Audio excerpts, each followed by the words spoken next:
Hey, what's up guys? Gue Theo. Hari ini gue kedatangan 2 alumni Purwadika yang spesial banget karena mereka berhasil mendapatkan remote job di perusahaan Singapura. Penasaran mau tahu lebih lanjut? Langsung aja kita ngobrol. Let's go! Oke, what's up guys? Sekarang udah hadir nih 2 tamu spesial kita untuk hari ini, 2 alumni Purwadika ya. Dan kita bertiga sekarang bakal ngobrolin suatu topik yang relatable banget khususnya untuk anak muda zaman sekarang ya, para millennials, para Gen Z, untuk obrolan karir digital kali ini. Jadi kita akan ngebahas tentang remote working. Kebetulan 2 alumni kita ini dua-duanya remote worker ya. Ya gila, keren banget nih kerjanya di luar negeri. Wah, keren banget sih. Aduh. Dream come true ya teman-teman ya. Dream come true. Nah, kalau boleh, tapi sebelum kita lebih lanjut lagi ngomong nih, boleh nggak sih kenalan dulu sama kakak-kakak cantik hari ini? Waduh, jadi malu.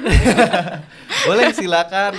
Coba boleh perkenalin nama, status, nomor telepon boleh. Jangan dong. Enggak ya? Jadi pakai pinjol. Iya, kerja di mana? Sebagai apa? Di perusahaan mana? Boleh, silakan. Halo, aku Zulfa, sebagai digital marketing specialist di sebuah perusahaan teknologi Singapura yaitu Heritage Digital. Dan kemarin ngambil bootcamp digital marketing di kampus Batam. Kampus Batam. Iya. Kampus cabang ya? Cabang, kampus kita ada cabang cabang. Batam gitu. Tapi kampus cabang Batam bisa dapat remote job. Iya. Keren banget. Karena kan deket ya, Batam Singapura, jadi mau nggak mau kayak harus gitu. Mau atau nggak mau? Mau. Mau dong. Karena kecapean, alhamdulillah. Oke, next boleh. Nama saya Naya, saya lulusan job konektor UI UX di cabang Jakarta. Cabang Jakarta. Sekarang kerja di hiring partner Purwadika di Singapura di perusahaan cyber security management. Wow, oke. Jadi ada 2 kesamaan ya dari Kak Naya dan Kak Zulfa. Dua-duanya kerja di Singapura walaupun beda company. Dan dua-duanya lulusan kampus cabang. Iya, kampus cabang. Gitu. Berarti tapi menunjukkan ya bahwa memang standarnya Purwadika itu menggeneralisir semua, nggak cuma wah yang pusat doang yang keren, tapi dari semua cabang pun, semua metode pembelajaran pun mendukung ya untuk kerja dimanapun. Oke. Nah sekarang aku mau agak kepo nih. Ini kan berarti Kak Naya UI UX ya, UI UX dan Kak Zulfa digital marketing. Nah ini kan aku agak beda nih ya, jadi agak awam nih sama bidangnya. Khususnya sekarang Kak Naya dan Kak Zulfa ini kerja di luar negeri. Waduh. Ya kan? Dan itu kayaknya satu dream yang biasanya diimpikan gitu ya, khususnya untuk talenta digital di Indonesia nih, anak-anak muda ini nih. Biasanya anak-anak gitu. mau seperti itu ya. Iya, nah teman-teman tapi boleh ngasih tahu nggak sih sebenarnya emang apakah udah bermimpi gitu pengen kerjanya remote gitu? Abis itu steps yang kalian ambil tuh gimana? Apakah memang udah punya background gitu untuk di bidangnya? Abis itu bisa dapetin remote job gitu. Kalau Kanaya gimana? Apakah memang udah spesialisasi nih di UX gitu? Enggak sebenarnya. Jadi memang baru kenal UI UX itu pas sebelum masuk Purwadika banget gitu. Jadi searching di Google UI UX, pokoknya pengen career shifting ya. Terus nemu UI UX, terus pengen cari tahu lebih tentang UI UX gitu ya, pengen belajar gitu. Terus nyari di Google ketemu Purwadika, terus lihat sejarahnya, semuanya, websitenya, kayaknya mantep nih. Jadi masuk deh. Langsung gas. Ya, gas. Tapi dapat kenapa UI UX gitu? Apakah nyari aja gitu remote jobs di dunia ya gitu yang paling banyak gitu atau gimana? Karena aku dari awal tuh dari remaja ya suka sama desain, sama bahasa, sama desain. Terus kebetulan sebelumnya aku berkarir di bahasa, terus aku pengen career shifting ke desain, akhirnya masuk ke desain. Karena ya itu sebelumnya belum punya pengetahuan lah mungkin ya tentang bidang UI UX. Ya. Sebelumnya apa tadi? Bahasa Jepang. Bahasa Jepang. Itu kuliah. Ya, jurusan pendidikan bahasa Jepang. Dan kuliah. sempat kerja dalam bidang translator. Translator. Iya. Jadi Google Translate gitu. Iya. Oh gitu. Jadi kalau misalnya kita ngetik di Google Translate tuh di belakang kananya gitu. Saya. Gitu. Enggak. bukan berarti. Translatornya translator apa? Anime gitu kah? Di perusahaan Jepang di Cikarang. Nah, jadi translator juga, Japanese speaker juga. Oh gitu. Jadi iya berkecimpung di Kalo berbahasa gitu, Jepangan ya. Kalau gitu tadi introduction-nya pakai bahasa Jepang ya untuk menarik perhatian nih kan. Kayaknya udah nggak ada. Zaman sekarang kan kalau anak muda kan biasanya demen tuh anime gitu kan di Jepangan Iya. gitu. Oh tapi keren banget ya, dari sastra Jepang ya? Pendidikan bahasa Jepang. Pendidikan bahasa Jepang, career shifting ke UI UX. Ya ya. beda tipis lah ya. Enggak dong, drastis banget Iya. ya. Jauh, Pak, jauh. Oke, next kalau Kak Zulfa. Kalau aku dulu kuliahnya itu pendidikan kewarganegaraan dan hukum. Oke. Nah, PKN. itu PKN, Iya. PKNH. Terus pindah, terus langsung kerja. Kebetulan dapat kerjaan itu sebagai konten kreator di sebuah perusahaan, ya, di mana nangannya digital marketing juga. Jadi udah 2 tahun pengalaman sebenarnya. Tapi itu kan full time ya, jadi 7 to 7 malah. 7 to 7. Jam 7 pagi sampai jam 7 malam. Iya, belum perjalanan, Wow. WFO banget kan. Oke. Sebagai Gen Z yang sangat open minded katanya. Kayaknya pengen banget deh kerja bisa fleksibel, bisa ke sana kemari ngelihat kayaknya orang-orang enak banget deh kalau kerja remote. Akhirnya di situ nggak bisa diginin terus nih, karir aku harus grow up nih gitu. Akhirnya ambillah Purwadika. Oke. Lihat kayaknya Purwadika nih bagus deh, alumninya kayaknya juga, maksudnya testimoninya lengkap juga kan di YouTube, di mana-mana lengkap. Akhirnya ambillah Purwadika, dan yang aku ambilnya digital marketing karena sama karirku yang sebelumnya. Oke. Kemarin kan terlalu karena nggak ada pengalaman, jadi kayak cuman ya udah kerja aja yang penting. Akhirnya kayaknya butuh teori deh, butuh di settle nih otaknya. Oke.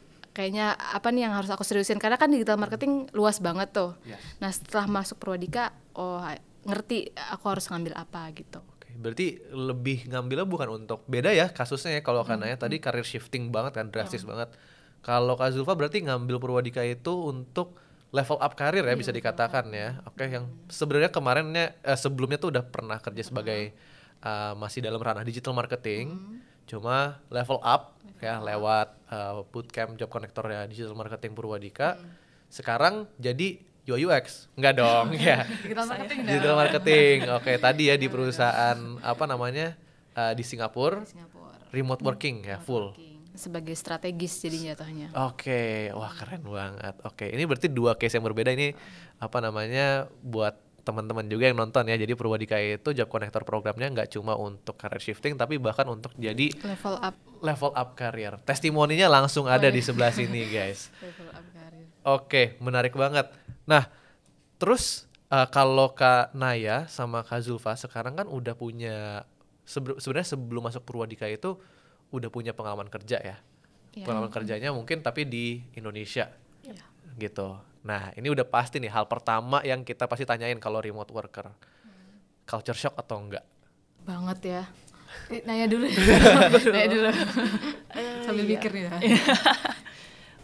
Pastinya culture shock ya, karena suasananya beda, semuanya serba beda. Apalagi aku dulu bosnya orang Jepang, sekarang jadi orang Singapura. Jadi pasti beda gaya kerjanya ya. Yang biasanya pulang pergi PP ke kantor, sekarang bangun tidur, sarapan, buka laptop gitu. Gitu sih, paling itu aja ya. Kalau aku culture shocknya karena dulu WFO full time kan, akhirnya kayak yang pertama culture shocknya itu pindah ke remote karir, remote full time. Akhirnya kayak harus gimana nih memanage diri sendiri, ngatur waktu diri sendiri, bisa settle gitu loh, bisa nyaman kerjanya. Itu pertama. Kedua adalah bahasa, karena aku kan digital marketing, kerjaannya tuh bukan technical kan, kayak jelasin tentang strategi market ke mereka, dan dimana bahasanya itu harus nggak bisa asal-asal, harus formal, dan itu harus jelasin deep talk gitu loh, kayak gini kenapa sih ini terjadi, kulturnya karena seperti ini, gini. Karena bukan teknikal. Kalau teknikal ya udah mereka percaya sama kita, tapi kalau misalnya masalah campaign, strategi harus dijelasin gitu. Jadi language barrier sih kalau aku culture shocknya. Terus yang ketiga adalah nggak ada, dulu aku kayaknya waktu WFO toxic apa sih namanya? Workplace gitu iya, ya? workplace gitu. Kayaknya ketemu sama orang yang ngomongin orang lah, sama inilah. Nah kalau misalnya orang Singapura tuh enggak. Tapi beda-beda ya perusahaan mungkin. Yang aku temuin ini adalah ya udah mereka mendukung apa yang kita lakukan, percaya. Terus udah gitu nggak ada ngomongin kalau misalnya kamu salah ya salah, tapi kalau misalnya kamu itu butuh di upgrade ya diapresiasi gitu loh. Jadi nggak ada toxic partner gitu loh. Oke. Gitu. Ini obrolan Gen Z banget ya. Sama satu lagi, nggak ada yang senioritas. Kita kan pakai nama, kita nggak ada panggil pak, ibu, nggak ada. Mereka suruh panggil nama aja, udah gitu. Ya udah kita sama. Kalau misalnya saya ada salah, silakan diungkapkan gitu. Aku setuju banget sih sama Kurang lebih aku juga sama sih kayak gitu, karena lebih santai ya, jadi nggak mandang umur, semuanya mau dia pangkatnya apa gitu ya, atau umurnya berapa, kita semua manggil nama semua dan benar-benar teamwork banget gitu. Dan dramatik, Nggak drama banyak. drama office gitu ya. Iya.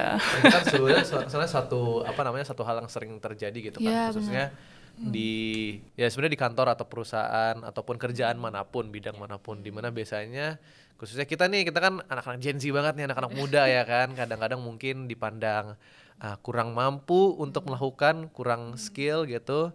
Tapi untungnya dapat pekerjaan sekarang yang sangat suportif ya justru ya. Jadi culture shocknya dari tadi aku perhatiin tuh negatifnya dikit ya. Negatifnya dikit, kayaknya language barrier ataupun paling kan perlu adaptasi gitu Adaptasi, ya benar, kan, betul, dari onsite ke sekarang remote gitu. Habis itu dapat justru culture shock, kaget punya teman-teman yang suportif Iya, gitu ya. jadi kayak apa hubungan apa ini? Sangat sehat sekali. Sangat sehat, oke. Nah tapi kalau kita ngomongin dari sisi standarnya lah ya bisa dikatakan, soalnya kan kalian punya pengalaman di Indonesia dan di luar negeri nih sekarang ya kan. Kalau kita ngomongin standar kerjaan atau standar let's say CV, dari sisi CV, pendidikan gitu-gitu, itu ada yang beda banget gak sih sama yang biasanya ada gitu di dalam culture perusahaan Indonesia? CV sama portonya ya. Dari sisi CV, porto secara pribadi lah, ataupun skill maybe. Kalau dari aku waktu di interview, karena aku ada background bahasa Jepang, waktu itu jadi sempat mungkin ada poin plus juga di situ buat mereka. Terus karena memang aku nggak ngincer keluar negeri gitu, dan mereka memang ngelihatnya si portofolionya itu yang lebih dilihat gitu. Hasilnya seperti apa sih ini, kandidat ini ngebuat portofolio seperti apa gitu. Jadi benar-benar hasil yang dilihat gitu ya. Dan pas interview barulah ditanya prosesnya itu seperti apa gitu. Tapi kalau dari CV sih menurutku nggak beda jauh sih. Nggak beda jauh ya. Iya. Standarnya sebenarnya nggak beda jauh. Nggak beda jauh kok. Oke. Kalau dari Kak Zulfa pengalamannya gimana? Kalau CV dan porto itu sebenarnya dari awal udah dipersiapin, waktu di kelas juga udah disiapin ready untuk international karir kan. Oke.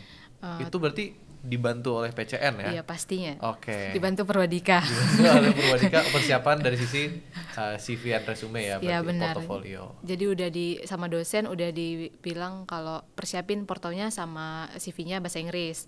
Setelah itu internship juga kita beberapa kali interview kan waktu itu. Itu juga beberapa kali persiapannya pakai bahasa Inggris. Oke. Jadi interviewnya walaupun dia perusahaannya Indo, kayak waktu itu dapat interview di Bali, ya pakai bahasa Inggris, terus ada beberapa yang pakai bahasa Inggris perkenalannya. Akhirnya kita menyiapkan narasi untuk bisa interview pakai bahasa Inggris. Oh, I see. Udah gitu, yang ditambah lagi waktu di portofolio kita ada internship. Waktu itu aku keterima gara-gara di Purwadika aku ambil internship, salah satunya startup juga sama, dan itu marketnya sama gitu, keluarga.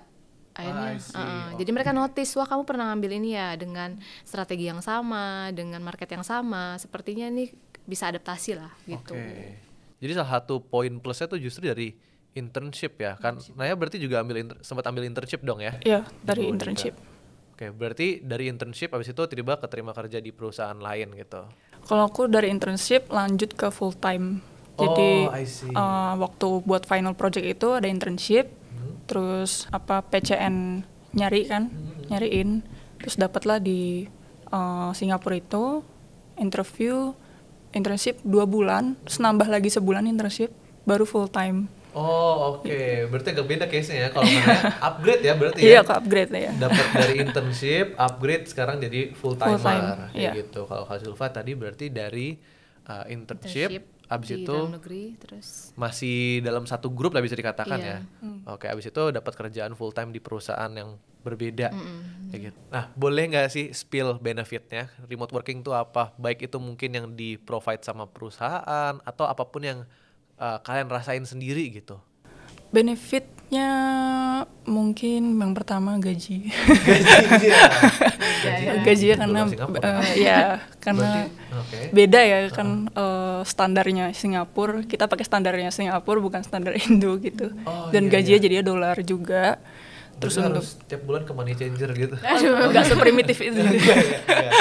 Dikirim pakai pos ya. Tapi sorry aku motong, soalnya ada beberapa perusahaan kan memang yang sengaja nyarinya dari luar, kayak misalkan dari Singapura ke Indonesia untuk supaya dapat rate yang ya sesuainya sama Indonesia. Gitu. Berarti kalau kalian enggak ya, case kalian enggak ya?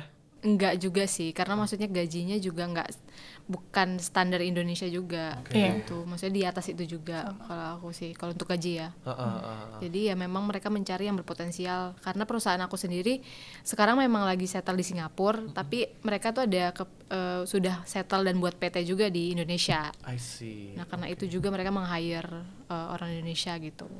Tapi bahkan dengan standar bayarannya dari Singapura. Oh, keren. Jadi memang gaji nggak sama dengan di Indonesia, tapi nggak sama juga dengan di Singapura gitu. Agak di tengah-tengah. Iya, di tengah-tengah gitu. Soalnya living cost kita kan juga beda ya pastinya. Betul, terus remote juga kan. Jadi mungkin ada pertimbangan ke sana.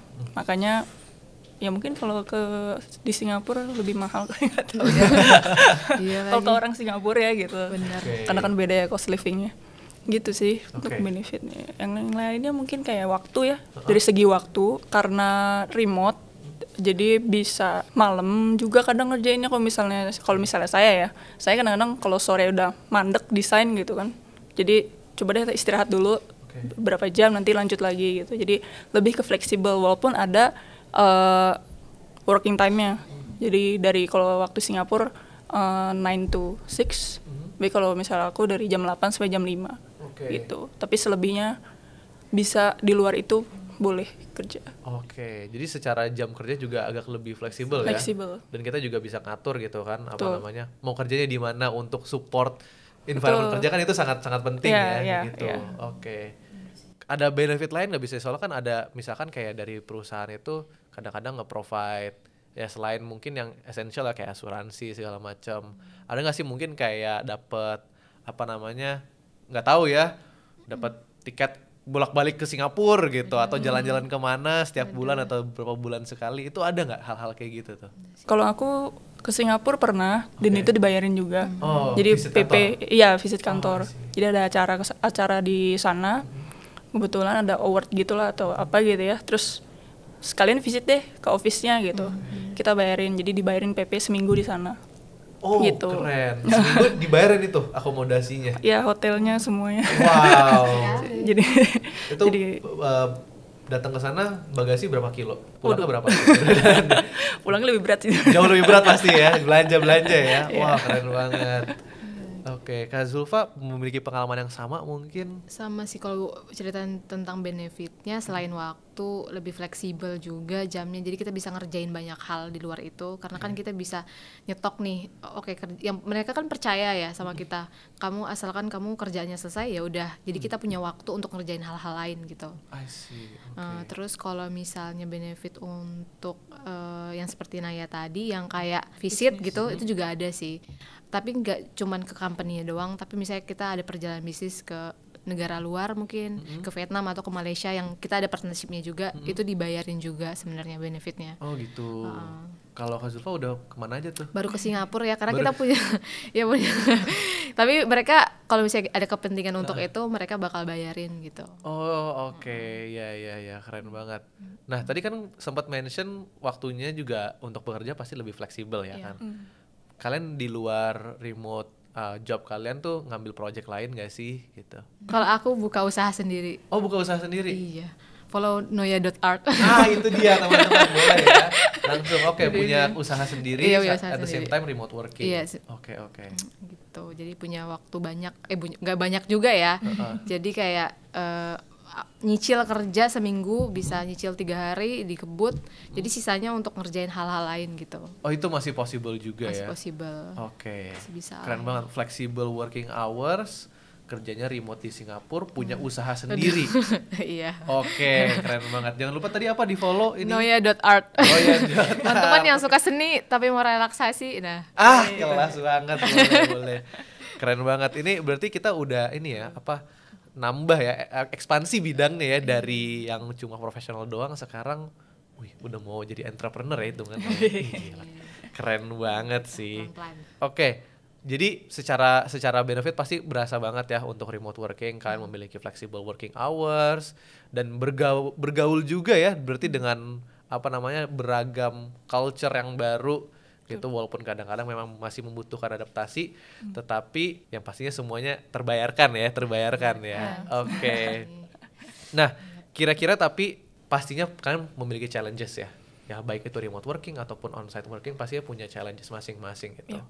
Boleh nggak ceritain mungkin struggle yang awal-awal kalian alami banget, khususnya selama remote working ini di Singapura? Kalau struggle, yang pertama mungkin udah dimention Zulfa ya, mengenai bahasa. Yang kedua itu memahami produk dari perusahaan tersebut gitu ya. Jadi karena perusahaan punya produk, dan produknya kita harus pahamin, dan itu dalam bahasa Inggris. Oke. Sementara produk yang aku jalanin sekarang kan cukup susah ya. Jadi harus benar-benar belajar dari nol. Banyak nanya juga, dan untungnya merekanya welcome gitu ya. Terserah mau nanya silakan, mau nanya hal sepele juga silakan gitu. Yang penting kitanya mau belajar gitu. Iya. Language barrier berarti yang Sama. number one kayaknya ya. Bener banget. Iya. Apalagi ya language barrier sih number one banget ya. Karena apalagi kalau misalnya kalau digital marketing kan ditembak tuh. Ini permasalahannya apa ya? Itu kan seakan-akan kita harus siapin segala jawaban dan research kan. Udah mikir strategi, disuruh jawab saat itu juga pakai bahasa Inggris. Aduh, gimana nih gitu. Jadi agak gelagapan gitu. Tapi solusinya biasanya aku harus siapin setiap mau presentasi, harus bener-bener siapin presentasi yang detail. Jadi lebih lama lagi. Itu sih awal-awal harus kayak gitu. Terus language barrier sih sangat besar ya. Tapi aku kalau mau nanya dari sisi rada technical mungkin lah ya, rada technical dari sisi hard skill, kalian struggle nggak untuk menghadapi tech industry di luar negeri gitu?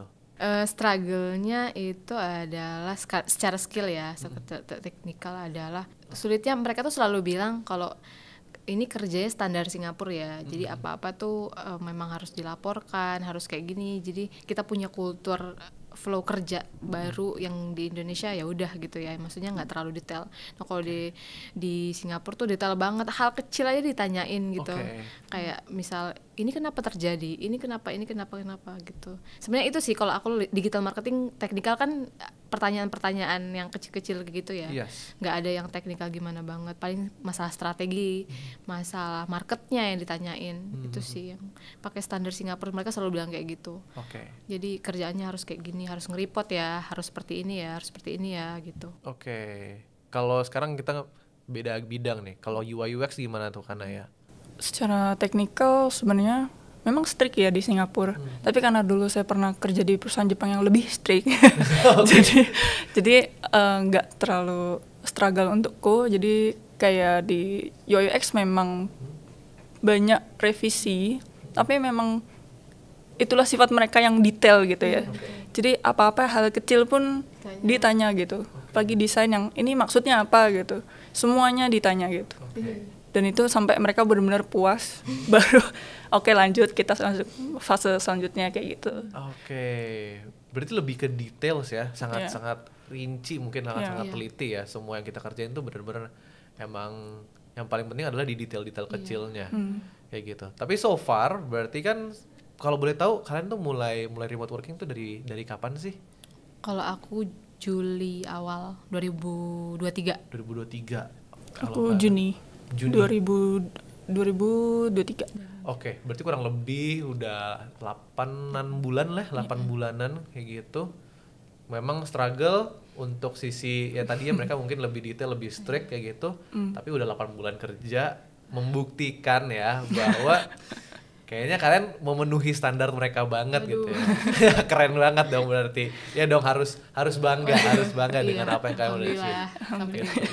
Keren banget kayak gitu. Berarti aku bisa menyimpulkan ya, berarti sebenarnya kalau kita dari sisi technical, standarnya kurang lebih sama ya dari sisi hard skill mungkin. Jadi apa yang kalian mungkin dapatkan dari Purwadika, dari course kalian, udah cukup udah mencukupi kayak gitu. Cuma memang karena perbedaan culture juga ya, dari culture kerjaan, memang ada hal-hal yang lebih kalian harus perhatikan secara detail. Kayak gitu kah ya? Berarti kira-kira kayak gitu ya kesimpulannya ya. Oke.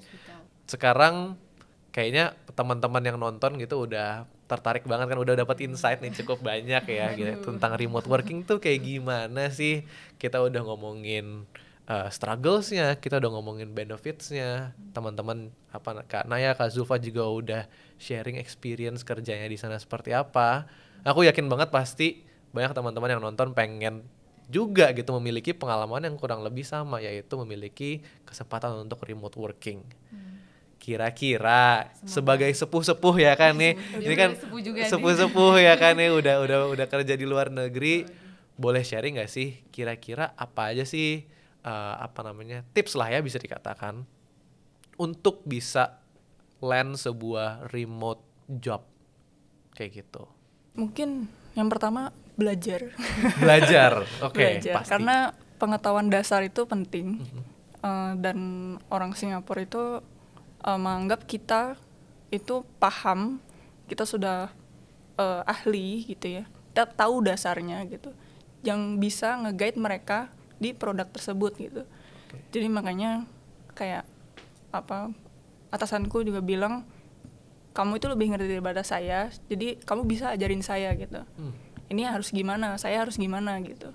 Jadi kita teamworknya di sana gitu, karena mereka butuh kita karena kita punya skillnya. Yes. Gitu, makanya menurut aku sih dalami, kuasai dasarnya gitu. Ilmu dasarnya. Kalau aku ini khusus digital marketing ya. Jadi setelah udah selesai dari Purwadika, saran aku sih banyakin improve, apalagi kayak buat project anything dikerjain lah, maksudnya jangan kayak nunggu ya udah berserah diri gitu.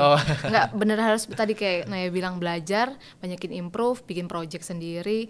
Setelah itu kan banyak tuh portfolionya. Terus aktif tuh, apalagi anak digital marketing aktif di sosial media, branding diri sendiri lah, baik itu mau di TikTok, di LinkedIn terutama mungkin bisa. Karena biasanya kalau misalnya kalian buat konten di LinkedIn secara profesional, itu biasanya dan itu kalau misalnya dioptimasi dan banyak yang suka, nanti HRD malah yang mencari kita. Keren banget. Ya, banyak malah dari situ sih, dari LinkedIn sih powernya. Kalau saran dari aku digital marketing, pokoknya branding diri sendiri sih, mau di sosial media manapun. Karena digital marketing kan luas ya, jadi kalian bisa dapat penawaran dari berbagai arah tuh lebih banyak gitu. Gitu sih. Oke, berarti untuk teman-teman yang tertarik untuk menjadi seorang remote worker, khususnya di tech industry ya, jangan lupa untuk pahami dasarnya, fundamentalsnya. Habis itu improve branding diri sendiri by bikin portfolio ataupun konten untuk pamerin lah ya skill yang kita terutama udah di miliki. LinkedIn ya. Terutama di LinkedIn profesional yang kesannya tuh lebih notabene lebih profesional gitu kan. Habis itu setelah itu udah nyantai deh ya kan, mereka yang nyari kita. Iya, benar. Gila, keren banget. Oke. Nah, yang paling terakhir nih teman-teman, Infolocker dong, ada nggak sih kerjaan di sana? Oh ada. Di perusahaanku lagi nyari konten kreator freelance nih. Oke.